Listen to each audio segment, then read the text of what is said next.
नमस्कार, स्वागत है आपका दैनिक राजस्थान में। चलिए देखते हैं राजस्थान की 15 फटाफट बड़ी खबरों को। संक्रांति पर जयपुर में पतंगबाजी के लिए अच्छी हवा चलेगी।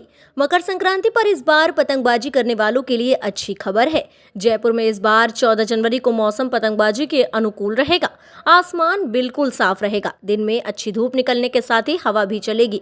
हवा का डायरेक्शन ईस्ट साउथ दिशा में रहेगा। हालांकि सुबह शाम सर्दी थोड़ी ज्यादा रह सकती है, क्योंकि 14 जनवरी से शीतलहर का दौर शुरू होने की संभावना है। जयपुर मौसम केंद्र के डायरेक्टर राधे शर्मा ने बताया है कि राज्य में अगले 24 से 48 घंटों के दौरान तापमान में कोई विशेष बदलाव देखने को नहीं मिलेगा। 12 से 13 जनवरी को एक नए पश्चिमी विक्षोभ के प्रभाव से उत्तर पश्चिमी राजस्थान के कुछ भागों में बादल देखने को मिलेंगे, लेकिन जयपुर और उसके आसपास मौसम बिल्कुल साफ रहेगा। इस सिस्टम के असर से 12 से 13 जनवरी को राजस्थान के कई शहरों में न्यूनतम तापमान में 2 से 4 डिग्री सेल्सियस की बढ़ोतरी दर्ज होने की संभावना है। हाउसिंग बोर्ड का अब मुख्यमंत्री जन आवास योजना पर फोकस। प्रदेश भर में चल रही राजस्थान आवासन मंडल की योजनाओं का काम तय समय पर पूरा करने की तैयारी शुरू हो गई है। खासकर मुख्यमंत्री जन आवास योजना के तहत तैयार हो रहे आवासों पर फोकस है। आवासन मंडल के मुख्य अभियंता प्रथम केसी मीणा ने मंगलवार को मंडल मुख्यालय में सभी योजनाओं की समीक्षा की और अधिकारियों को सभी कार्यों को तय समय पर पूरा करने के निर्देश दिए। उन्होंने मुख्यमंत्री जन आवास योजना में तैयार हो रहे आवासों को प्राथमिकता रखने की बात कही। गांव में घर घर नल कनेक्शन की संख्या बढ़कर हुई रोजाना 8000। जल जीवन मिशन में प्रतिदिन होने वाले जल कनेक्शनों की संख्या 8 जनवरी को 8153 तक पहुंच गई है। 7 जनवरी को ये आंकड़ा 6000 था। जनवरी 2023 के पहले सप्ताह में औसत कनेक्शन 5207 प्रतिदिन की रफ्तार से हुए। इससे पहले दिसंबर माह के आखिरी सप्ताह में भी जल कनेक्शनों की संख्या औसत लगभग 5000 प्रतिदिन रही। करौली जिले के जनवरी में सर्वाधिक 1195 प्रतिदिन जल कनेक्शन किए हैं, जबकि जयपुर में 694 प्रतिदिन कनेक्शन हो रहे हैं। यह आंकड़े मंगलवार को एसीएस जन स्वास्थ्य अभियंत्रिकी डॉक्टर सुबोध अग्रवाल की समीक्षा बैठक में सामने आए हैं। एसीएस ने जल जीवन मिशन एवं विभाग की विभिन्न पेयजल परियोजनाओं की प्रगति की समीक्षा की। डॉक्टर अग्रवाल ने औसतन जल कनेक्शन प्रतिदिन 6000 तक पहुंचने को विभाग की उपलब्धि बताया और फील्ड अभियंताओं को तय लक्ष्य हासिल करने के निर्देश दिए हैं। 47 कांग्रेस ब्लॉक अध्यक्षों की नियुक्ति तीसरी सूची जारी। राजस्थान कांग्रेस ने 47 ब्लॉक अध्यक्षों की तीसरी सूची जारी की है। पीसीसी चीफ गोविंद सिंह डोटासरा ने ट्वीट कर ये जानकारी दी है। कांग्रेस कमेटी विधानसभा चुनाव से पहले संगठन को मजबूत करने की कवायद कर रही है। बता दें कि इससे पहले प्रदेश कांग्रेस कमेटी ने पहली सूची में 100 ब्लॉक अध्यक्षों की नियुक्ति की थी। इसके बाद दूसरी सूची में 88 ब्लॉक अध्यक्षों की नियुक्ति की गई है। तीसरी सूची में 47 ब्लॉक अध्यक्षों की नियुक्ति की गई है। प्रदेश कांग्रेस कमेटी में 2.5 साल से अधिक समय से 400 ब्लॉक अध्यक्ष पद खाली चल रहे हैं। तीसरी सूची जारी होने के बाद भी अभी भी 100 से अधिक ब्लॉक अध्यक्षों के पद खाली हैं। माना जा रहा है कि जल्द ही खाली पदों को भर लिया जाएगा। राजस्थान में मेडिकल अधिकारी भर्ती परीक्षा 2022 का परीक्षा परिणाम जारी। राजस्थान में मेडिकल अधिकारी भर्ती परीक्षा 2022 का परीक्षा परिणाम जारी कर दिया गया है। चिकित्सा एवं स्वास्थ्य मंत्री मीणा ने अपने आवास से RUHS की वेबसाइट पर क्लिक कर मेडिकल ऑफिसर भर्ती परीक्षा 2022 का परिणाम जारी किया है। बता दें कि 1765 पदों पर भर्ती की प्रक्रिया की गई है। इस मौके पर RUHS के वाइस चांसलर सुधीर भंडारी सहित संबंधित अधिकारी मौजूद रहे। चिकित्सा एवं स्वास्थ्य मंत्री ने कहा कि राजस्थान की आधारभूत चिकित्सा सेवाओं के सुदृढ़ीकरण की दिशा में ये एक महत्वपूर्ण कदम है। नए चिकित्सकों की भर्ती होने से दूर दराज के चिकित्सा संस्थानों में चिकित्सा उपलब्ध होंगे और लोगों को समय पर चिकित्सा सेवाओं का लाभ मिलना सुनिश्चित होगा। RUHS के vice chancellor doctor Sudhir Bhandari ने बताया कि परिणाम RUHS की वेबसाइट पर देखा जा सकता है। उन्होंने बताया कि अब तुरंत ही रोस्टर के अनुसार डॉक्यूमेंट वेरिफिकेशन के बाद सरकार को नाम भेजे जाएंगे, ताकि चयनित चिकित्सकों को नियुक्ति दी जा सके। होमगार्ड की 3842 वैकेंसी, 8वीं पास को बिना परीक्षा मिलेगी नौकरी। राजस्थान में होमगार्ड की बम्पर भर्ती आई है। खास बात यह है कि भर्ती के माध्यम से 8वीं पास उम्मीदवार बिना परीक्षा नौकरी पा सकते हैं। कुल 3842 पद इसके माध्यम से भरे जाएंगे। भर्ती के लिए निदेशालय गृह रक्षा राजस्थान जयपुर की ओर से नोटिफिकेशन जारी किया गया है। जारी नोटिफिकेशन के अनुसार कुल 3842 होमगार्ड के पत्र भरे जाने हैं, जिसके लिए ऑनलाइन आवेदन प्रक्रिया 12 जनवरी से शुरू हो जाएगी। राजस्थानी भाषा को राज्य भाषा का दर्जा देने की मांग तेज, उमड़ी हजारों युवाओं की भीड़। राजस्थानी युवा समिति ने राजस्थानी भाषा को राज्य भाषा बनाने के मुद्दे को लेकर प्रवासी भारतीय दिवस के दिन शहीद स्मारक पर हजारों की संख्या में एकजुट होकर अपनी एकता का संदेश दिया है।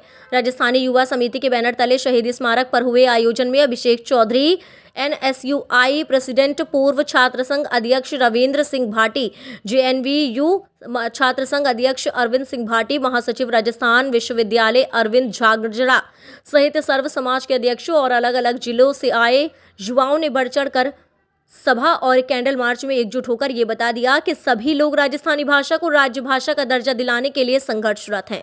पूरे राजस्थान में राजस्थानी भाषा को राज्य भाषा का दर्जा मिले, इसके लिए हर जिले संभाग में हेलो मायड़ भाषा रो के नाम से कार्यक्रम किए जा रहे हैं। राजस्थान में अब सरकार उपलब्ध कराएगी किराए पर कृषि यंत्र।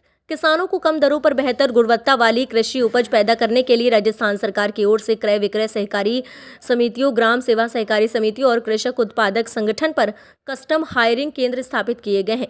कृषि विभाग द्वारा स्थापित इन कस्टम हायरिंग केंद्रों पर अच्छी खेती बाड़ी और बागवानी के लिए उन्नत बीज, खाद और सिंचाई के साथ साथ आधुनिक कृषि यंत्र भी किसानों को किराए पर उपलब्ध कराए जा रहे हैं।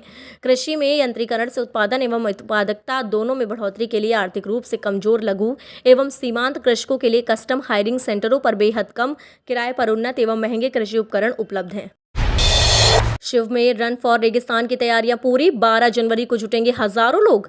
बाड़मेर में शीतलहर के बीच युवाओं को जोश को हाई रखने के लिए युवा दिवस पर रन फॉर रेगिस्तान आयोजित किया जा रहा है। जयनारायण व्यास विश्वविद्यालय के पूर्व छात्र संघ अध्यक्ष रविंद्र सिंह भाटी की ओर से आयोजित किए जा रहे इस कार्यक्रम में हजारों की भीड़ जुटेगा अनुमान लगाया जा रहा है। भाटी और उनकी टीम पिछले 1 महीने से बाड़मेर, जैसलमेर के अलग अलग गांवों में जाकर लोगों से संपर्क कर रही है। इसके लिए धर्मगुरुओं से लेकर समाज सेवियों से भी मदद ली जा रही है। पश्चिमी राजस्थान के इतिहास में इस तरह का ये पहला कार्यक्रम आयोजित हो रहा है। 12 जनवरी को स्वामी विवेकानंद जयंती पर युवा दिवस के मौके पर बाड़मेर जिले के शिव में ये कार्यक्रम आयोजित हो रहा है। यूपी के बाद राजस्थान में भी गहलोत सरकार की बुलडोजर वाली कार्यवाही, बीजेपी ने किया स्वागत। पेपर लीक मामले में बुलडोजर पर बीजेपी नेताओं ने कड़ी प्रतिक्रिया व्यक्त करते हुए सवाल भी उठाए हैं। राज्यसभा सांसद किरोड़ी लाल मीणा ने कार्यवाही का स्वागत किया है। वहीं ढाका और भूपेंद्र सारड़ की संपत्तियों पर कार्यवाही नहीं होने पर सवाल उठाया है। जयपुर ग्रामीण सांसद जयवर्धन सिंह ने सवाल उठाया कि जो बिल्डिंग गिराई गई है वह तो आरोपी की ही नहीं है। राज्य सरकार ने पेपर लीक मामले के मुख्य आरोपी राम कृपाल के कोचिंग संस्थान की बिल्डिंग को ध्वस्त कर दिया है।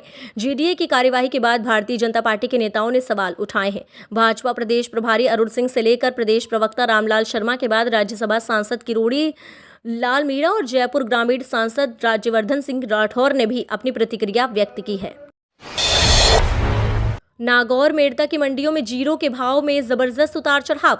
नागौर जिले में एक बार फिर जीरे के भाव में भारी उतार चढ़ाव देखने को मिला है। जीरे में कल 1000 रुपये की गिरावट देखने को मिली। वहीं कल जीरा 33,500 रुपये प्रति क्विंटल तक पहुंच गया। इसको लेकर किसानों में भी काफी खुशी देखने को मिल रही है। वहीं नागौर कृषि उपज मंडी और मेड़ता कृषि उपज मंडी में लगातार जीरे और मूंग की आवक बढ़ती ही जा रही है। किसानों का कहना है कि इस बार जीरे के प्रथम बुवाई के समय सर्दी नहीं होने के कारण पहली फसल खराब हो गई थी, जिससे बाजार में भी जीरे कुछ डिमांड और अधिक बढ़ गई है, जिसके चलते जीरे की भाव आज आसमान छूने लगे हैं। साथ ही अब मूंग के भाव में भी चढ़ाव देखने को मिल रहा है। हज पर जाने वाले यात्रियों को ऑनलाइन करना होगा आवेदन, 3 महीने की देरी से होगा शुरू। देश से हज 2023 के मुक़द्दस सफर पर जाने के लिए जाने वाले यात्रियों के लिए खुशखबरी है। नए साल के इस माह संभवतः आवेदन शुरू होने के आसार हैं। जानकारी के मुताबिक हज पर जाने वाले यात्रियों को ऑनलाइन आवेदन करना होगा। आवेदन की प्रक्रिया का ऐलान कमेटी ऑफ इंडिया के चेयरमैन AP अब्दुल्ला कुटी ने किया है। हालांकि आवेदन शुरू होने का सिलसिला जनवरी माह शुरू होने के आसार हैं, लेकिन अभी तक विभाग की ओर से इस बारे में कोई जानकारी नहीं दी गई है। संभावना जताई जा रही है कि इसी महीने हज जाने के लिए आवेदन की प्रक्रिया शुरू होगी। राहुल गांधी की यात्रा में पहुंचे किसान नेता रामपाल जाट, राजस्थान के लिए उठाई ये मांग।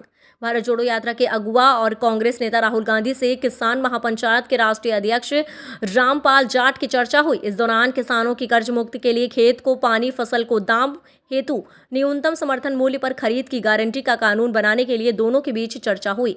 भारत जोड़ो यात्रा के दौरान हरियाणा के कुरुक्षेत्र, शाहबाद, अंबाला मार्ग पर हुई इस चर्चा में किसानों से जुड़े दूसरे मुद्दों को भी रामपाल जाट ने राहुल गांधी के समक्ष विस्तार से रखा। रामपाल जाट ने कहा कि कृषि संबंधी कानून बनाने की आधिकारिकता भारतीय संविधान में राज्यों को सौंपी हुई है।